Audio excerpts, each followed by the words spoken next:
இந்த ஒரு சின்ன ஊர் இந்த இந்த இடத்துக்கு உட்பட்டவங்களுக்கு பயனாளிகளுக்கு செய்யக்கூடியதற்கான இந்த முகாம் தான் இந்த இன்றைக்கான தினம்.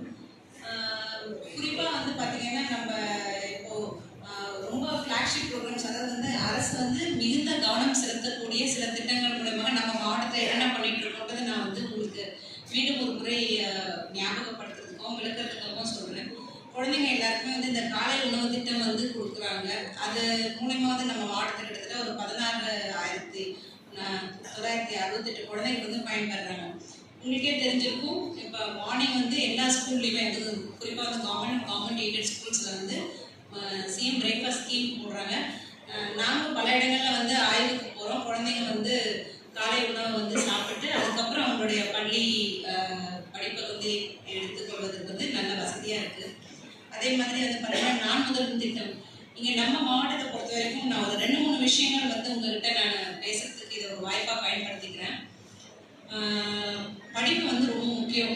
ஸ்கூல்ஸ் வந்து பார்த்திங்கன்னா நிறைய இடங்களில் வந்து ஸ்கூலில் வந்து குழந்தைங்க வந்து ட்ராப் அவுட் ஆகிடுறாங்க. அது வந்து ஏன் அது மாதிரி ஆகக்கூடாதுங்கிறது வந்து நாங்கள் பள்ளி கல்வித்துறை மூலியமாக வந்து எடுத்து சொல்லிட்டு வர்றோம். அது மாதிரி இருக்கக்கூடாது. அந்த குழந்தைங்க வந்து +1 +2 படிக்கிறதுக்கு நம்ம அதே மாதிரி கல்லூரி படிப்பையும் தொடர்வதற்கு வந்து நலத்திட்டங்கள் இருக்குது. அவங்களுக்கு மாதம் 1000 ரூபாய் நம்ம வந்து பணம் கொடுக்குறோம். ஸோ அவங்கள வந்து படிப்பை வந்து இடையில நிறுத்தாமல் கண்டிப்பாக அவங்களும் எல்லாருக்கும் வந்து கல்லூரி